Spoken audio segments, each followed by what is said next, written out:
The Library of Alexandria was built to house all of human knowledge.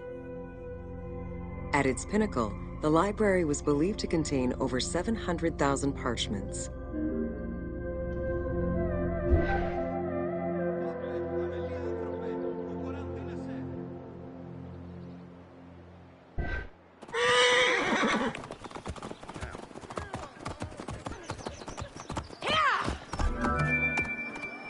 Throughout the centuries, fires and wars between Christianity and paganism destroyed the library, leaving nothing behind. The loss of the building, and more importantly, its vast collection, is immeasurable. As no descriptions are available, the team's rendition of the Library of Alexandria was inspired by the visuals of the Library of Chalcis at Ephesus.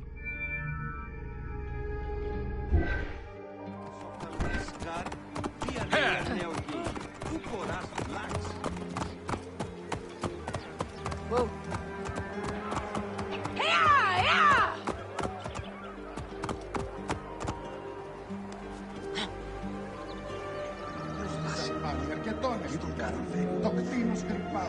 While much of the collection was purchased at the government's expense, the library also obtained books through other means.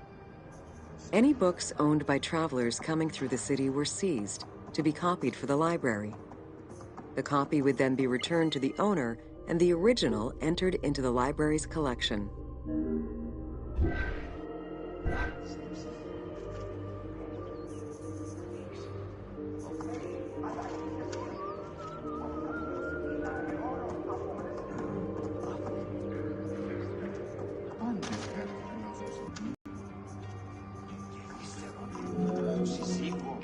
Alexandria offered unrivaled intellectual and cultural attractions. Eminent scholars from Athens, Rhodes, and other Greek centers traveled to the city to learn and engage with other free thinkers. Both the Mouseion and the library were at the center of groundbreaking ideas and creative expression.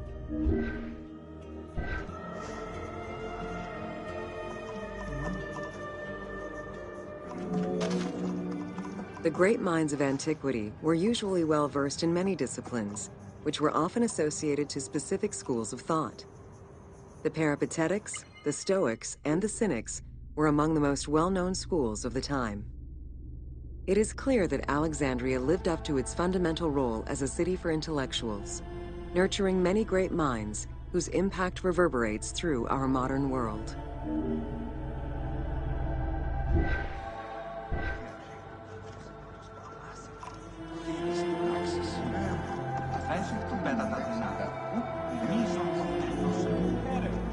Hypatia of Alexandria was a Greek mathematician, philosopher, astronomer, and inventor.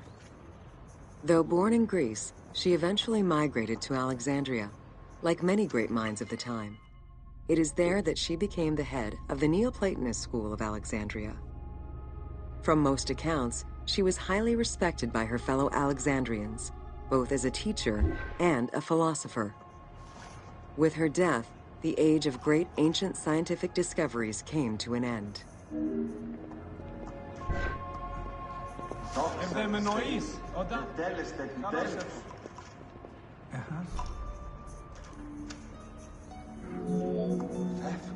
Callimachus was born in Cyrene and educated in Athens.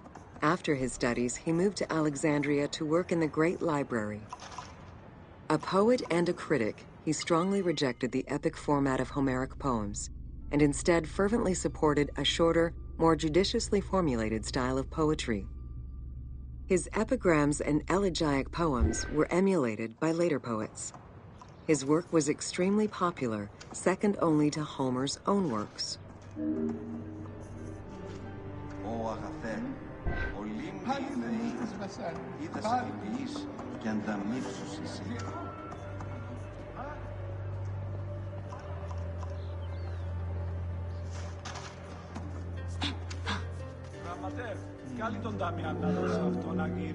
It was in Alexandria that mathematician Euclid, the father of geometry, wrote the Elements, laying out the foundational work of what would become modern algebra and number theory. Euclidean geometry would become one of the most influential systems in the evolution of mathematics.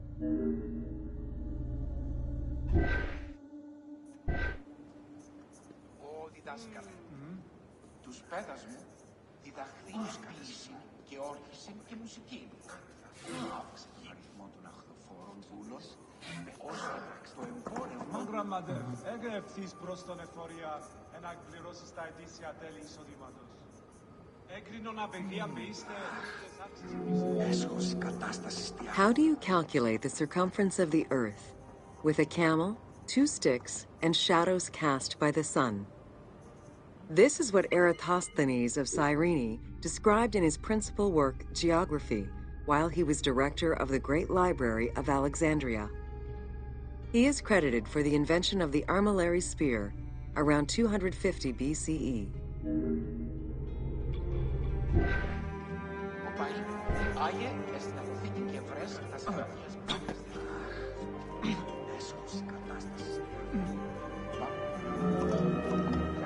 The earliest known and most complete armillary sphere of antiquity was the Meteoroscopion of Alexandria, with an imposing 9 rings compared to the 3 or 4 of most other astrolabes.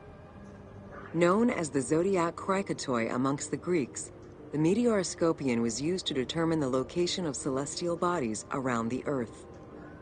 Every self-respecting astronomer of antiquity would have sought to use this tool to better understand the celestial movements.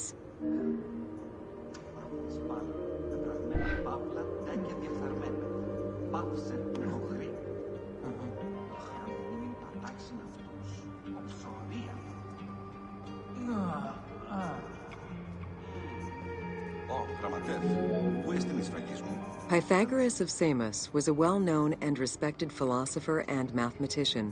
He is best known for the Pythagorean theorem. However, there is proof that the theorem existed in Babylonia and India long before Pythagoras was born, casting some doubts as to who exactly originated the theorem.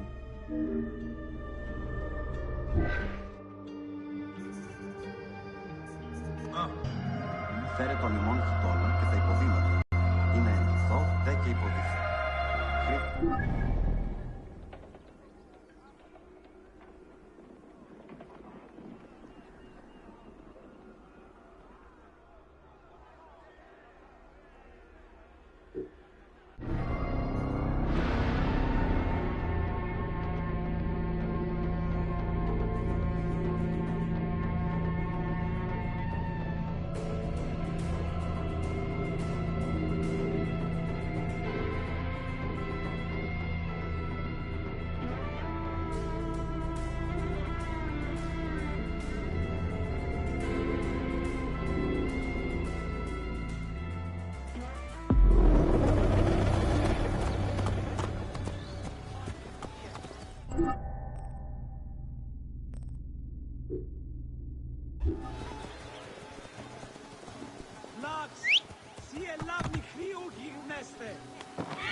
Welcome to Introduction to Alexandria. After conquering Egypt in 331 BCE, Alexander the Great decided to build a new city, which, as per his habit, he named after himself. After his death, Alexandria quickly became the capital city of the Ptolemaic kingdom and the most important city of the Greek world.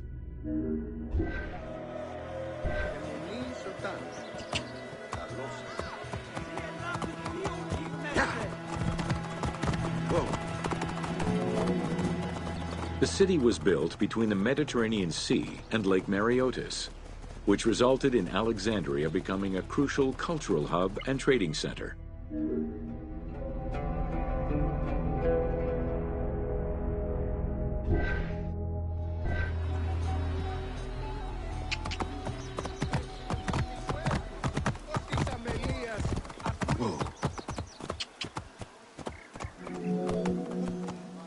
Sumptuous buildings could be seen wherever one turned their gaze: the royal palaces, the many temples, the gymnasium, lush public gardens, and large avenues.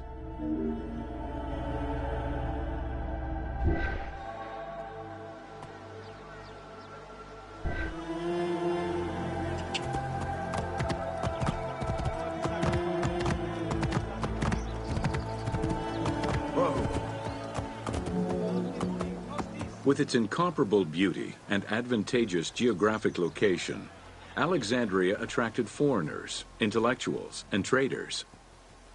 One of the most cosmopolitan cities of the ancient world, Alexandria supplanted even Athens as the most important Greek city in history.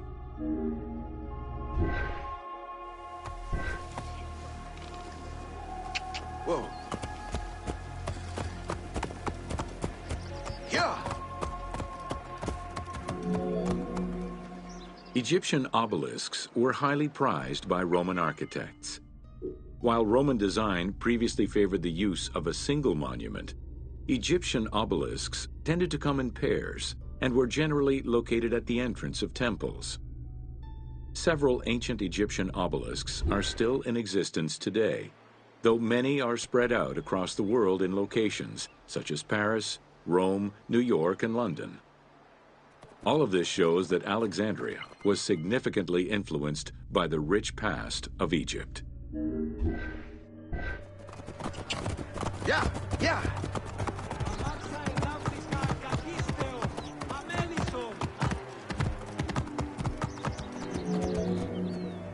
Alexandria had several main streets. Its most famous artery was the Canopic Way. It was lined with sumptuous buildings, houses, and temples, and was roughly 8 kilometers in length. This street was one of the most important shipping entrances to Alexandria and often hosted processions and festivals.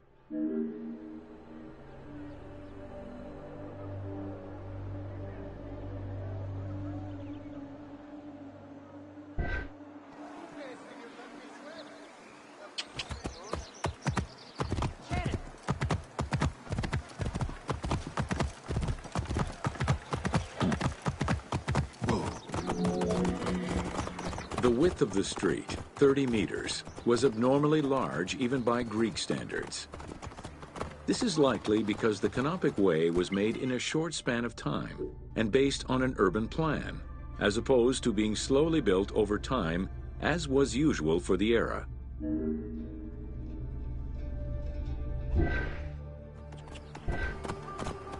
Yeah.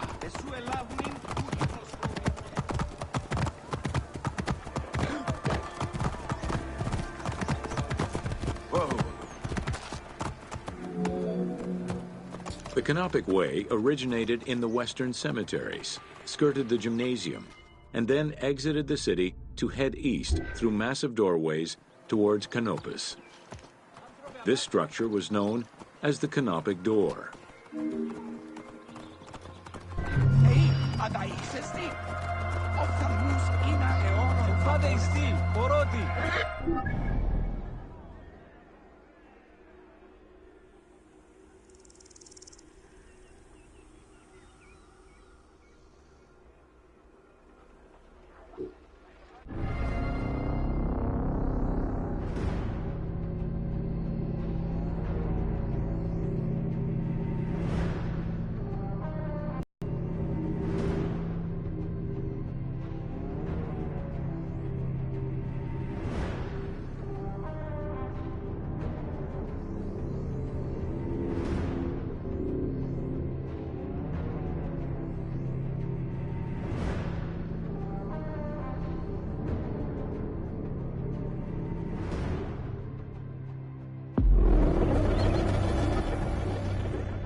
Whoa!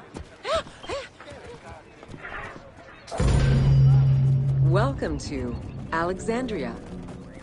The ports of Alexandria were a major commercial hub, effectively connecting Egypt with the Mediterranean regions and beyond. A tremendous amount of materials and goods flowed through the city on a daily basis. The large port market was called the Emporion. It was there that merchandise was traded by the ship owners, called Nakliros.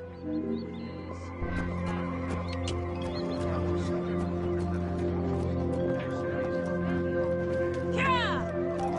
Whoa!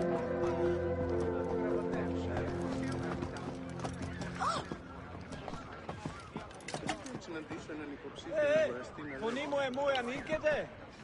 Σημάντε δουνε! Yeah! Whoa! Food and other artisan work streamed out of Egypt.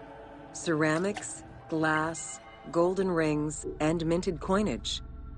The local potters, using traditional Egyptian techniques, competed with those from abroad, and the textile industry flourished. What Egypt did not produce itself was acquired through trade, using local resources such as wheat and papyrus. Most sought after was pine wood from Syria, iron and marble from the Greek islands, gold from Spain, and exotic fruits from Europe. All this commercial activity contributed to the already decadent wealth of the city. Ενθάρρυνστη, πορότη! Όταση ανεόξεν! Yeah! Whoa!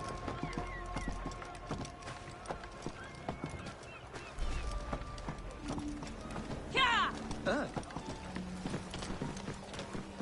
Whoa!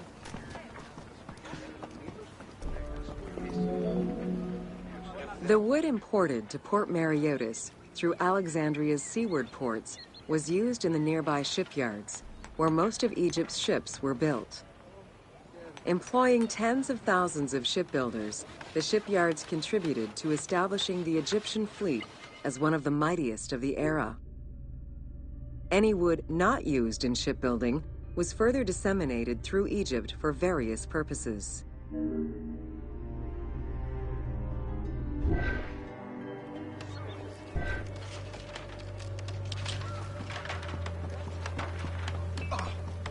Yeah!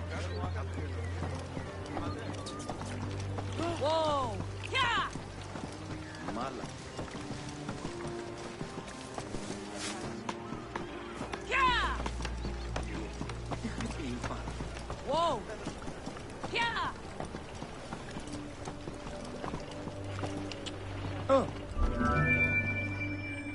The southern port of Lake Mareotis was the biggest in Alexandria.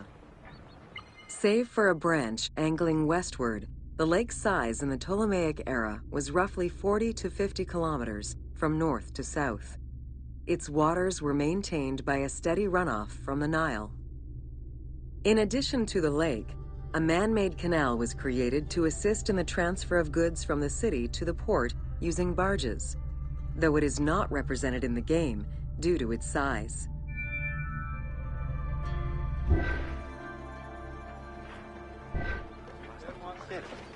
Τι πράττεις?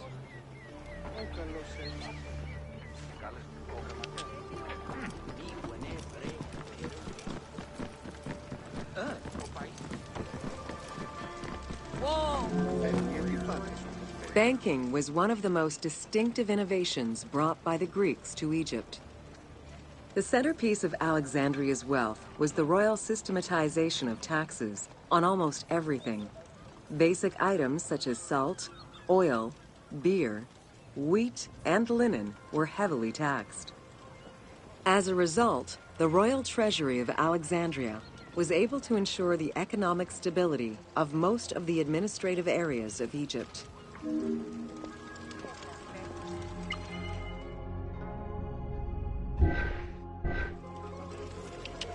Whoa! Yeah!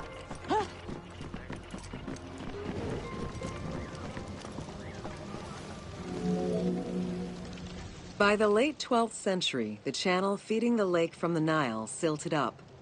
Lake Mareotis lost its connection to the Mediterranean, as well as most of its water, as the lake slowly evaporated to a fraction of its former size.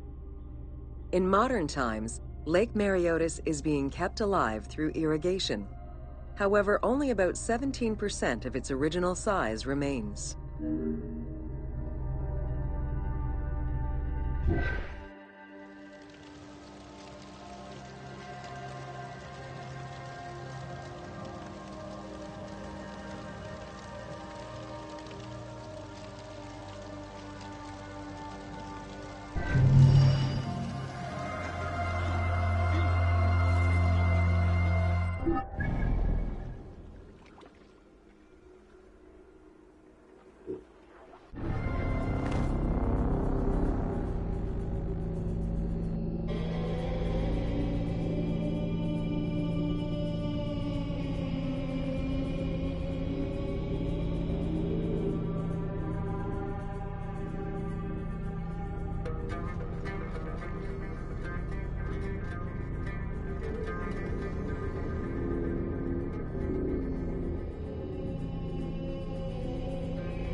يلا يلا. Ha. Welcome to the Greek Pharaohs. Yeah.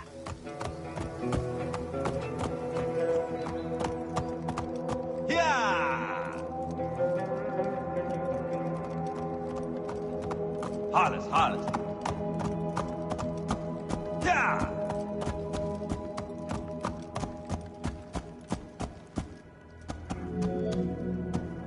Pharaohs were considered divine incarnations of the gods.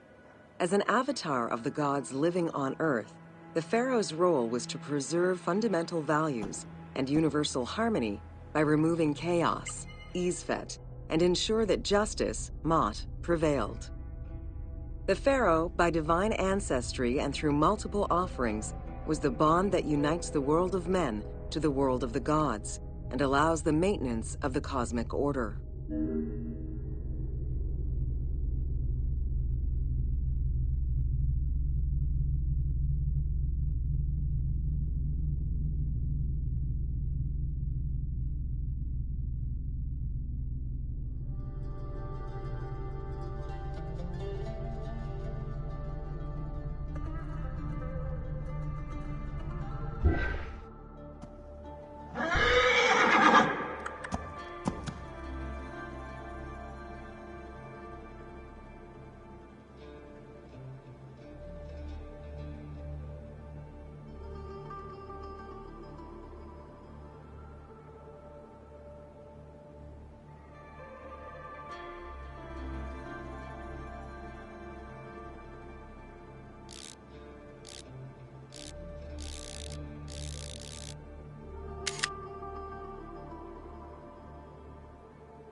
Yeah.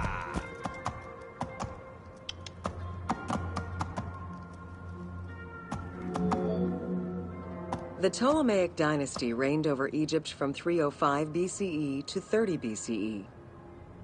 The dynasty was called the Ptolemies of the Lagids, in recognition of the founder of the dynasty, Ptolemy Lagos, a Greek general and close friend of Alexander the Great.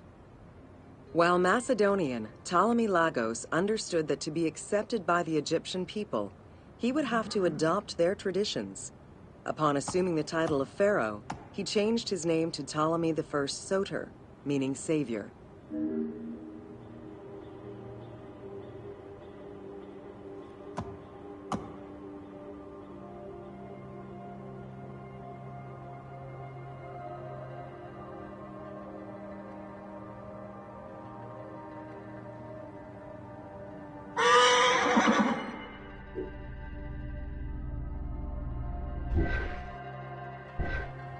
يلا.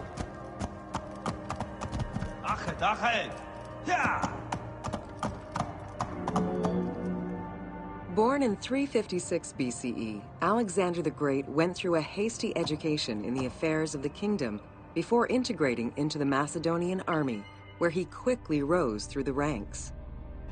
After his father's assassination in 336 BCE, which some believed was orchestrated by Alexander himself, he became king of Macedonia.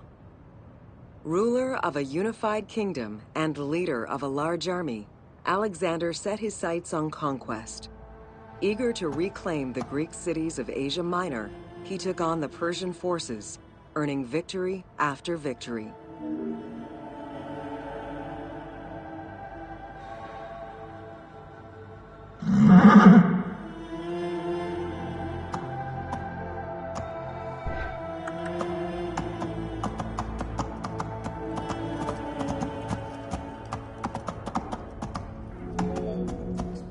Ever victorious, Alexander the Great marched on, laying siege to city after city until he reached Egypt, where the Persians were defeated yet again.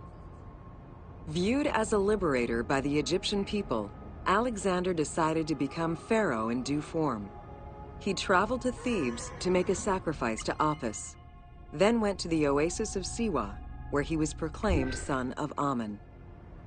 Officially pharaoh of Egypt, Alexander spent much of the winter there and founded the city of Alexandria. Perhaps not coincidentally, being pharaoh allowed Alexander to spread propaganda to prepare further conquests. He resumed his military campaigns in 331 BCE.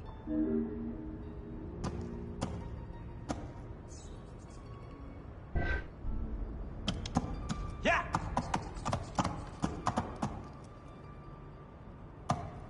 Yeah! Ha ha! Yalla yalla. On his deathbed in 323 BCE, Alexander the Great gifted the satrapy of Egypt to Ptolemy Lagos. Perfectly aware of the value of Egypt, Ptolemy ensured not only the stability of the country's borders, but also its economic and military development. At the same time, he worked with the Egyptian elite to maintain the internal order of the country. By 305 BCE, Ptolemy, well respected both in Egypt and in the Mediterranean, was at the head of the largest fleet of the Hellenistic world. Ptolemy officially took the title of Pharaoh of Egypt in January 304 BCE, on the anniversary of Alexander the Great's death.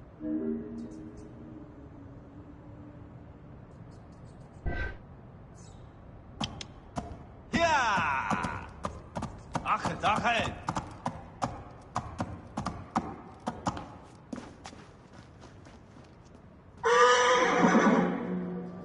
Alexander died in Babylon in 323 BCE.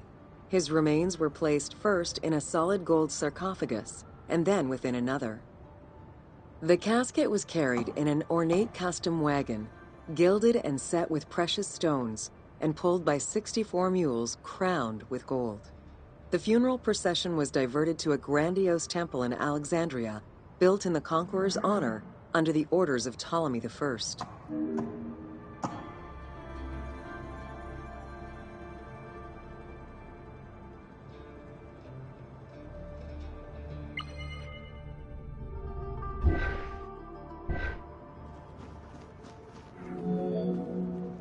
Julius Caesar visited Alexander's tomb at the capture of Alexandria, and the Roman Emperor Augustus reportedly placed flowers there.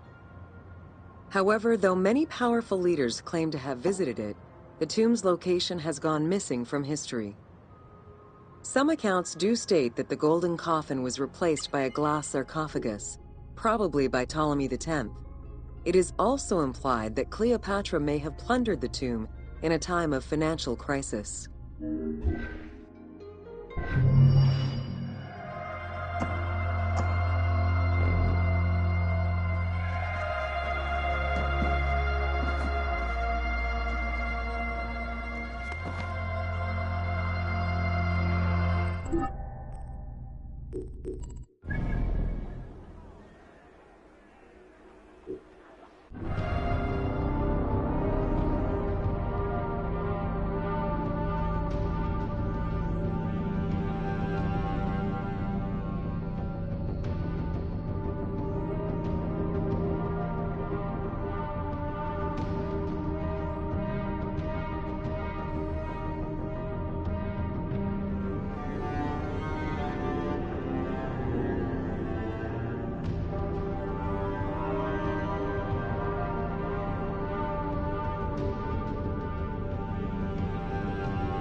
Welcome to Leather and Linen in Ancient Egypt.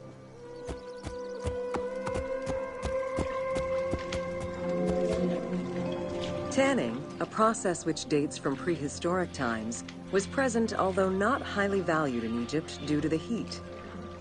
Leather was reserved mainly for things such as sandals, leather bags, dagger sheaths, quivers, and other similar items.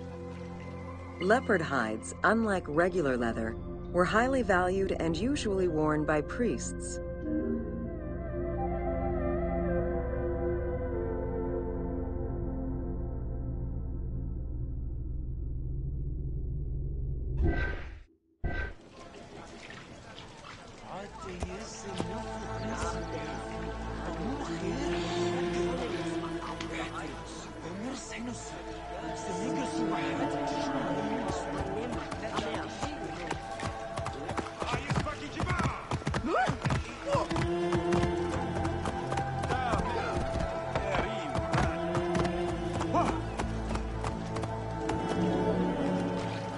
Valued for its coolness and freshness in hot weather, linen was the fiber most commonly used for fabrics and textiles.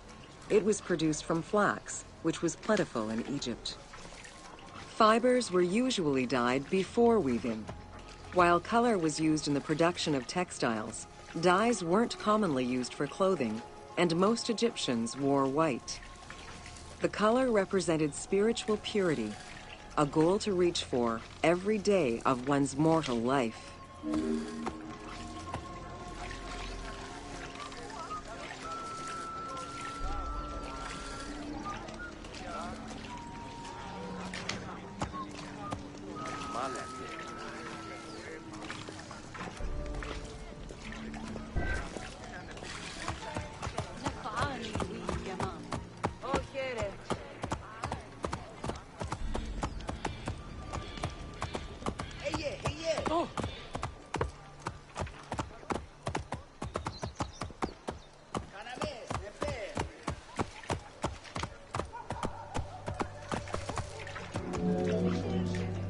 Various shades were achieved using woad, a dye produced from the leaves of Isotis tinctoria. The plant was cultivated for this purpose within the Nile Delta and allowed for the creation of various colors. For example, different maceration times of the leaves would result in colors ranging from red to green, while adding in limestone shifted it to blue. During the Greco-Roman period, other ingredients were found, resulting in a wider range of colors.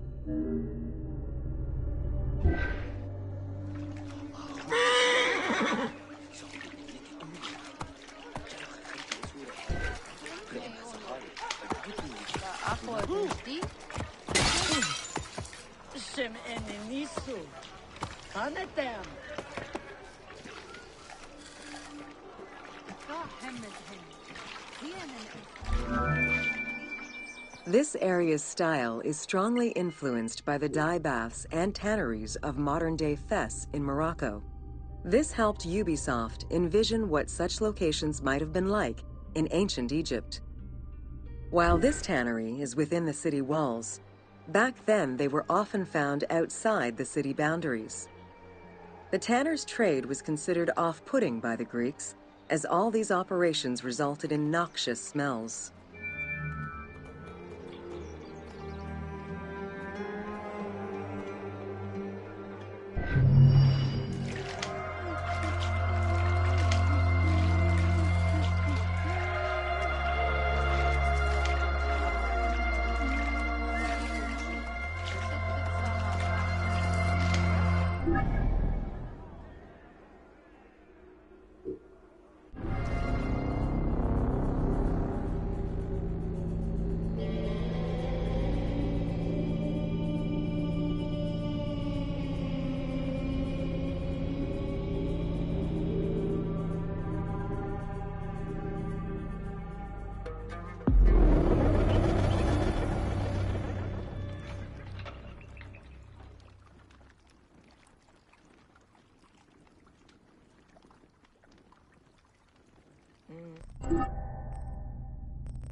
Welcome to Cleopatra, Queen of Egypt.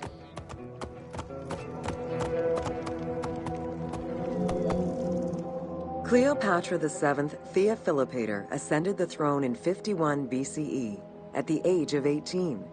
Though her early attempts to maintain power were often challenged, she eventually prevailed and became the sole ruler of Egypt. According to Plutarch, she was the only Ptolemaic pharaoh to speak the Egyptian language. Her intelligence, coupled with a good education and a great political mind, allowed her to make the alliances necessary to maintain the independence of Egypt while Rome was becoming a Mediterranean empire.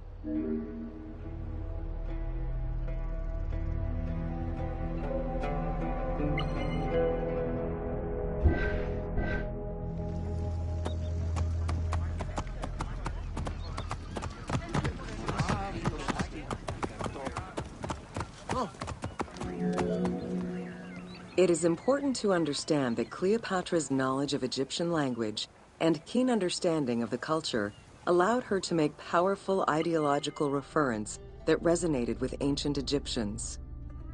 By associating herself with the goddess Isis, the divine mother, great of magic, and repository of divine essence, Cleopatra firmly established herself as the protector of the two lands and legitimized her place on the throne.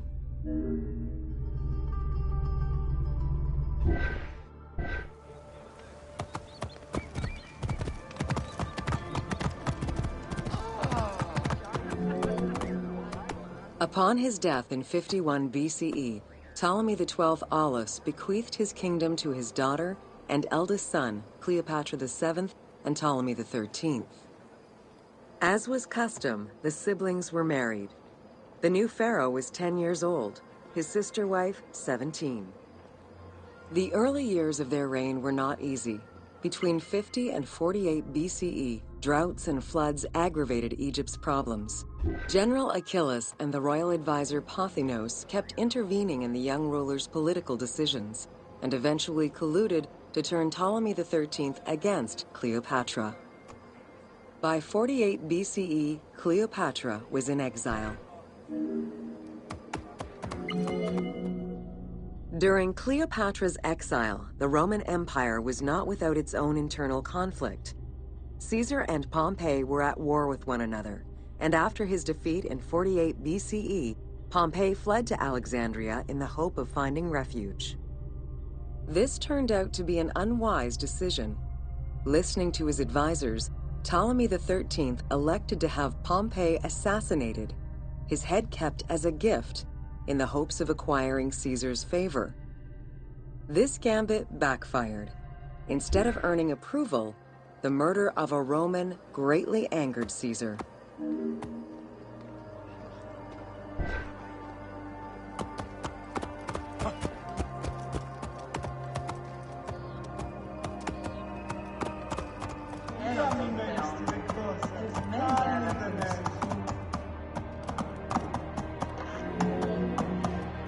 Cleopatra, aware of Caesar's anger against Ptolemy for the murder of Pompey, decided to take advantage of the situation. She returned to Egypt in secret, hoping to establish an alliance with one of the most powerful men of the time. Outside of the legend, where she had herself smuggled into his quarters in a carpet, what exactly happened during that fateful meeting remains a mystery. However, Caesar seemed to see a better ruler for Egypt in Cleopatra than in her young and too easily influenced brother. Invoking Ptolemy XII's will, Caesar attempted to mediate peace between the siblings.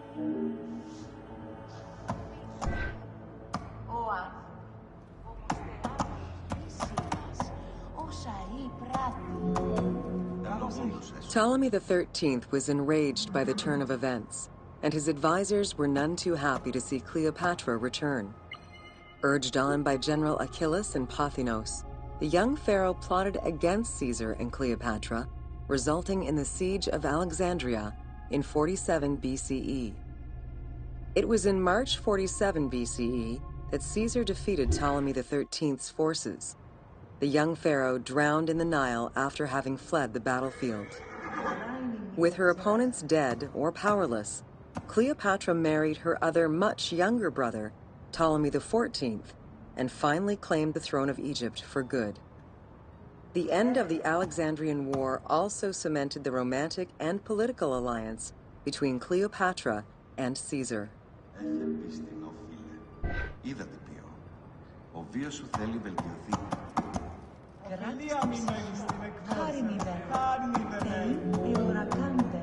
In June of 47 BCE, Cleopatra gave birth to a son, whom she called Caesarion.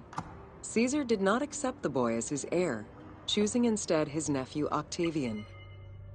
Nonetheless, on his return to Rome, Caesar invited the queen and her brother husband to stay in the city. Her presence still drew much disapproval from the Senate. Always a strategist, Caesar left 4 legions in Egypt, and a man he trusted to direct Egyptian affairs, giving him control of the wheat supplies essential to Rome. Cleopatra and her entourage remained in Rome until March 44 BCE, when Caesar was murdered.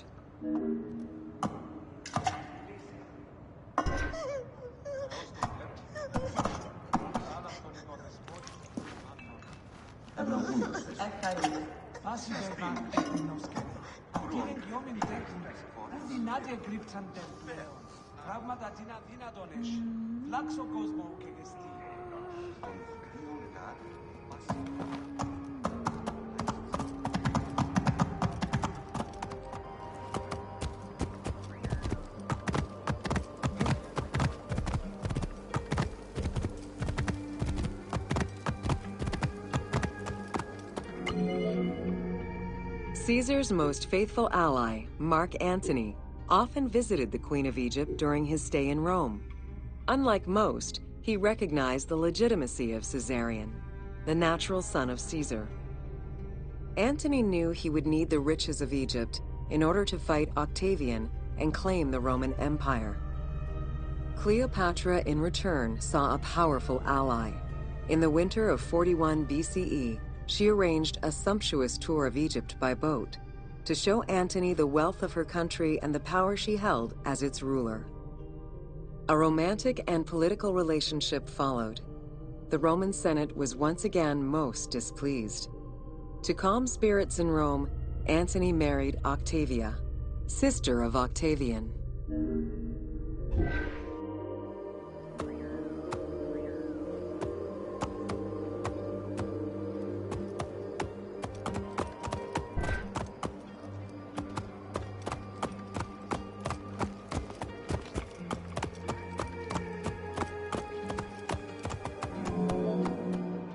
Despite his marriage to Octavia, Antony remained Cleopatra's lover, and she gave birth to their children.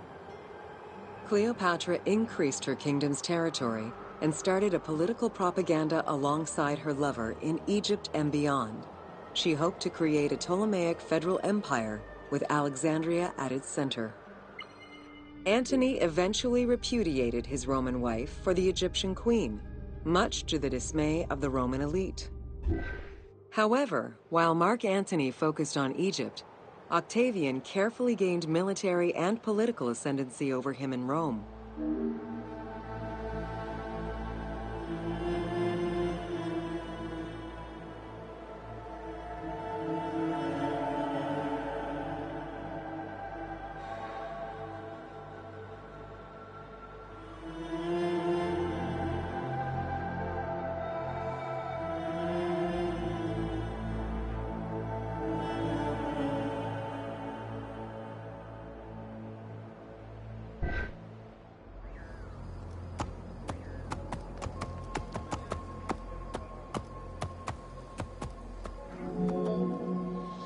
Octavian managed his own propaganda campaign and succeeded. The Roman people hated Mark Antony and Cleopatra. To avoid the censure still inherent in attacking a fellow Roman, Octavian simply declared war against Egypt. Rome's power still reigned supreme. The powerful Egyptian fleet, led by Cleopatra as well as Mark Antony's forces, were defeated in 31 BCE in Actium. Octavian arrived in Egypt in 30 BCE to formalize his victory.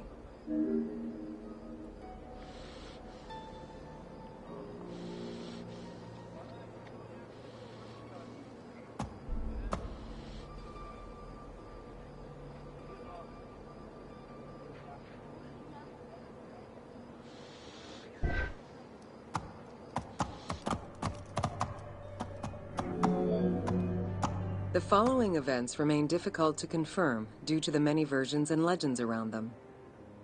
It is believed that after hearing a rumor about Cleopatra's suicide, Mark Antony committed suicide himself. He was brought to the Queen as he slowly passed away. Knowing that Octavian would have her chained and paraded through Rome in defeat, Cleopatra planned her own suicide. She most likely killed herself with arsenic, though admittedly, the version where she uses an asp to deliver a fatal bite may be considered more dramatic. What happened to the body of Cleopatra is still a mystery.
Welcome to the Hippodrome of Alexandria.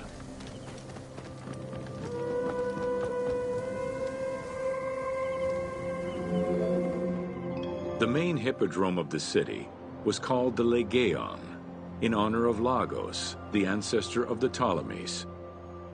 Alexandrians were great lovers of horse racing. They were fascinated by the rivalry of these races, the agon, as it was said at that time, that every competition brought. It was a struggle for glory.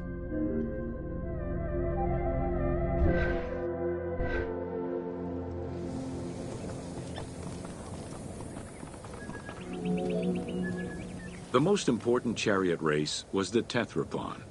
Using 4 horses with the quickest harness to the front right, the charioteer would race for 12 laps, with sharp turns at either end of the hippodrome.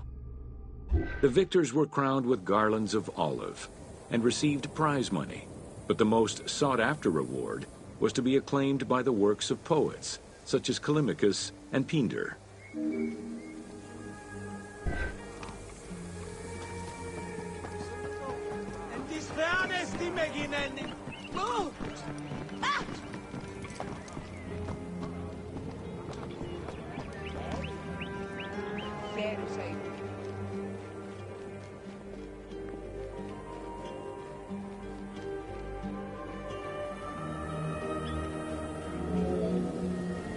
Ye hymns that rule the lyre, what god, what hero, aye, and what man shall we loudly praise? Verily Zeus is the lord of Pisa, and Heracles established the Olympic festival, while Theron must be proclaimed by reason of his victorious chariot with its 4 horses, Theron, who is just in his regard for guests, and who is the bulwark of Akragas, the choicest flower of an auspicious line of sires, whose city towers on high, bringing wealth and glory to crown their native merits.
Welcome to Wine in Ancient Egypt.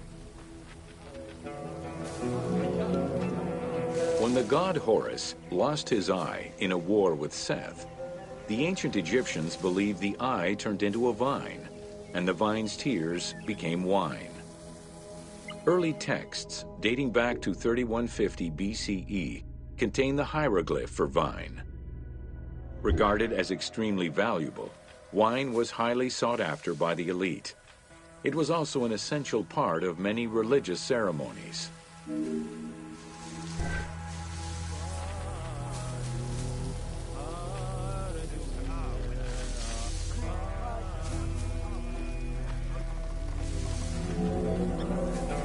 A millennia-old tradition, grape cultivation and wine production was regimented in the way typical of ancient Egyptian bureaucracy. Egyptians kept careful records of winemakers, which they clearly identified on labels. Every landowner with a modicum of self-respect usually kept a vineyard. This held particularly true in the regions of the Fayum and the Nile Delta.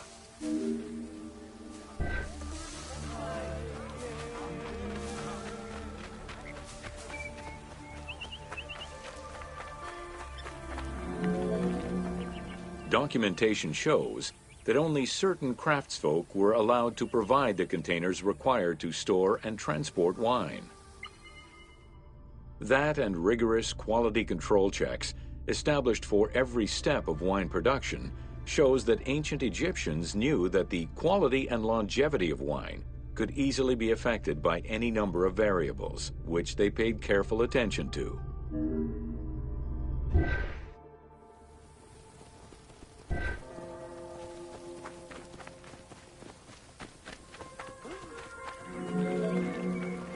Egyptians had different kinds of wines, most of which ranged in quality from good to very good.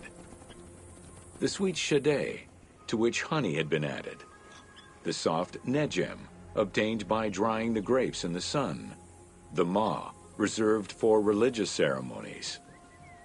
And finally there was the peor, the mediocre-rated wine, resulting from the second pressing of grapes and reserved for a less discerning palate.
Welcome to Roman military equipment.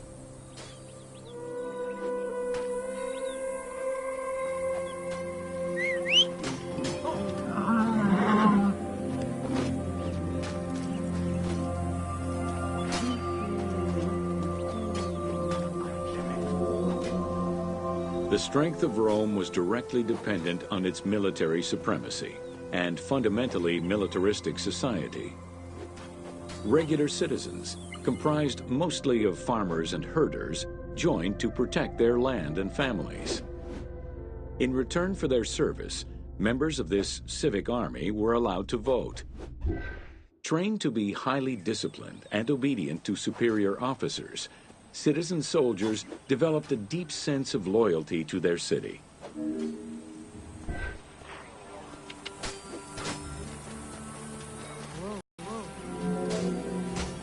The foot soldier was intrinsically linked to his social status and wealth. Chainmail was the most commonly used type of armor. Scale armor, made famous in today's media, came into use after Caesar's time. Foot soldiers carried large and oblong shields, while the cavalry used smaller ones of Greek origin. Soldiers were expected to carry their own kit, including the tools required for the construction of forts and tents.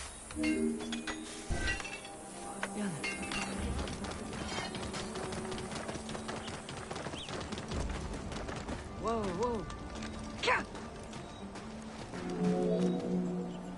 Roman soldiers used the same types of weapons. The stomach and face were the most targeted parts of the body. As such, a legionary was equipped with two close combat weapons, a dagger and a short sword, known as a gladius.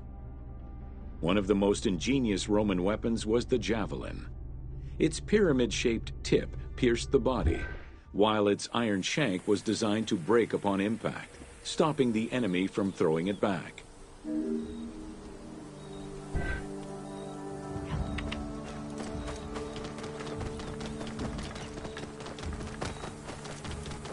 Whoa, whoa, whoa. During their conquests, the Romans regularly transformed enemy technologies to add to their own formidable arsenal.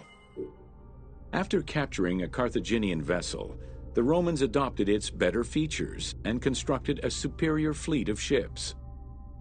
Adapting heavy artillery designs from Greek models aided the Romans in building catapults and ballistae. The latter became an iconic symbol of Roman warfare.